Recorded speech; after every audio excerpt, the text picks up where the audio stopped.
welcome to our Square Deals web series, where we discuss commercial lending matters with interesting people.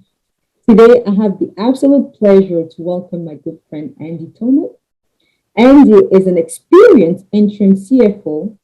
He works with small and large corporations in addressing their financial growth. How are you, Andy? Hi, Valerie. Happy New Year. Happy New Year to you. Hey, how is 2022 treating you? Well, it's certainly turning out to be just as busy as 2020 and 2021 was for many of my clients. They got through 2020 okay. They thought that was going to be the end of disruption, but that certainly didn't come to pass. But many of them, especially manufacturers and businesses, are finding just as much demand and just as much growth in the year ahead. And of course, that causes challenges they have to meet as they figure out how to finance that growth. Indeed, we are experiencing the same. Our manufacturers client did amazingly great in 2020. They thought, hey, that was just a temporary wave. They're still doing amazingly great. And this brings me to one question I had for you. What do you see? Okay, the supply chain issues are all over the place, right? All over the news. We talk about it here at the office, in meetings, like I said, all over the news. What do you see on your side?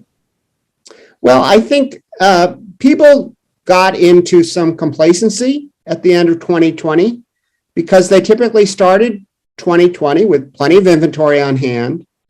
Then demand slackened off as everybody shut down. Everybody got some PPP money that helped them cover their bills and cover their payrolls. But then things started to ramp up and demand started to ramp up in 2021. And all of a sudden they found all their suppliers, especially if they're dealing with offshore suppliers, are having trouble meeting the demand. And so they went from a mode for decades of having just-in-time inventory and predictable vendors they may have worked with for decades, to all of a sudden those vendors are not able to supply things on a consistent basis. So they have to move from just-in-time inventory to having excess inventory just in case in order to keep their business running and meet the growth and demand they're seeing. Yes, indeed. I noticed another trend. I don't know if you will agree with me. Some of our manufacturer clients had to turn to national vendors. Sometimes, not all of them, sometimes they do cost 2 to 3 times as much more than what they will have coming offshore. Do you see that tendency, or is it something that absolutely, very minimal? Yeah. I mean, everything like even things like simple things like machine parts. You used to be able to, just make a few clicks and you get stuff shipped in from Asia a month later and didn't have to worry about it. Now, you can't be assured that you're going to get the right product at the right time. So you're now working with local suppliers, which is great. You're onshoring your work. However, those suppliers are more expensive. They're not going to give you the kind of credit terms you got in Europe. So you have to pay oftentimes in advance for an order.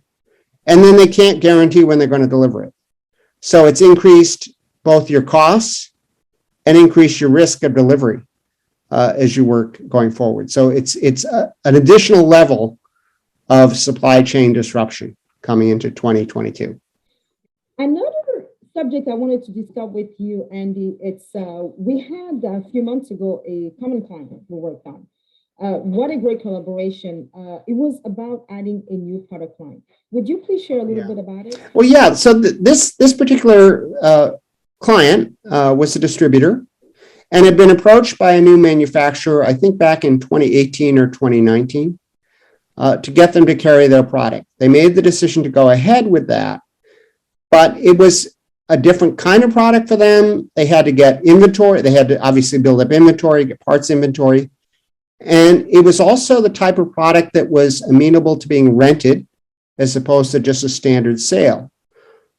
All of which required a significant amount of financing to cover. So either the owner had to finance it themselves, or by working with you especially, you were able to identify something that neither I nor the client had ever heard of, which was a flooring line. And that's the kind of financing that, people like car dealers would typically get. But this kind of specialized financing made it possible for them to add that product line and add that inventory in advance of really helping to grow the business going forward. But the challenge was that since they hadn't carried this product line before, they didn't know what the profitability or the demand was going to look like.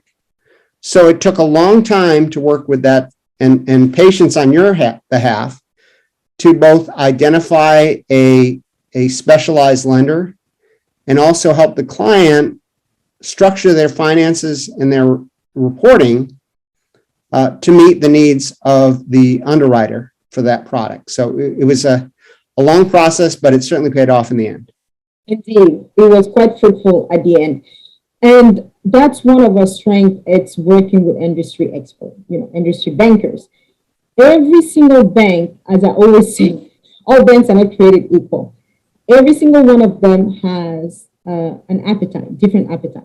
Some like manufacturing, some like, construction, some other like, restaurant, gas station, you name it.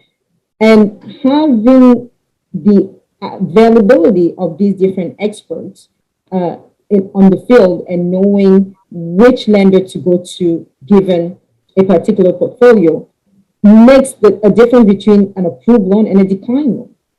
Yeah.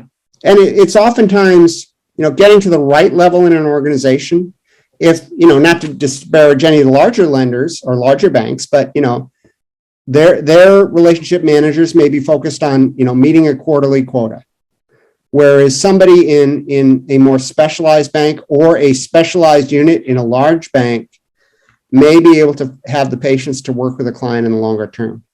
And the other thing that happens is some of the larger lenders, you talk about things like construction or areas like that. One quarter, they may want a lot of construction business in their portfolio. The next quarter, they may not want any.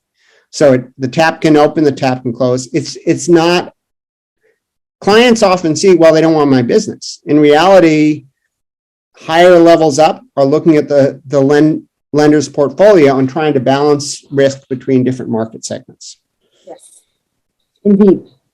And this company that we were talking about, thanks to our common effort, it's thriving and growing. So for some of them, most of them in our portfolio actually are doing pretty good. As I mentioned earlier, the manufacturing clients, 70% of them. Well, I think many manufacturers and industrial companies who have been in business for 20 years, they really underestimate the financial impact of a sudden increase in business. And as I said, many of my clients are seeing their best years ever in 2020. And they came off of that thinking, oh, this is great. It's going to continue, starting to make vacation plans in 2020. Of course, for a lot of them, that didn't necessarily happen, not because of their business, but still. And then all of a sudden they found, how come, my cash level is going down and down as my business keeps growing and growing. And if they, for example, which may be for a big deal for a smaller company, so let's say they get a $3 million order. They have to purchase $2 million in material to meet that $3 million order. They have to finance that up front. So that they may not understand. And they may have, say, a $250,000 line of credit they occasionally use. Now, all of a sudden, they've got to look at 10 times that to have in place to meet that demand. Otherwise, they've got to take money out of their own savings, take out a second mortgage on the house, et cetera, to meet that demand. So, it's the best of times, it's the worst of times for a lot of these companies as they try to balance that. And really, they never gave a lot of thought to lending or financing. They may not have any debt. They, other than a small line of credit, which typically everybody gets, when they have a business relationship, they may not have much. And they get really caught short and they're really surprised by that. Yes. And our mantra here at the office is you want to borrow money when you don't need it.